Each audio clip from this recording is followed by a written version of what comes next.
Waqala sallallahu alaihi wasallam, tamrin kwa wazazi ambao sisi tulichukua amana. Qala Rasulullahi sallallahu alaihi wasallam, muru auladukum wa huwa 70 sana, kwamba waamrisheni watoto wenu wakiwa na miaka 7. Kwa yapi? Si mambo ya kusoma ABCD wala ka boy you nini. Muru auladukum wa huwa 70 sana fi salati, umuru salati, umuru al-ibad. Wa amrisheni watoto wenu bimaana wakiwa na miaka 7 waende kuswali na kufanya amali salih akiwa na miaka 7.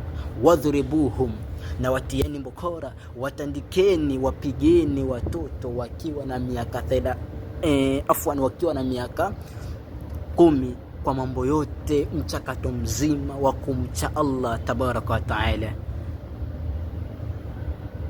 Ajabu ya leo, mtoto hutolewa asubuhi kupelekwa kusoma mabata madogo dogo, hekwa hapo yuko sawa, lakini miaka 2 anapeleka. Lakini maslahi ya dini, wallahi Waislamu watukufu, dini ya Uislamu ndiyo dini ambayo kwamba ni ya kung'ang'ania.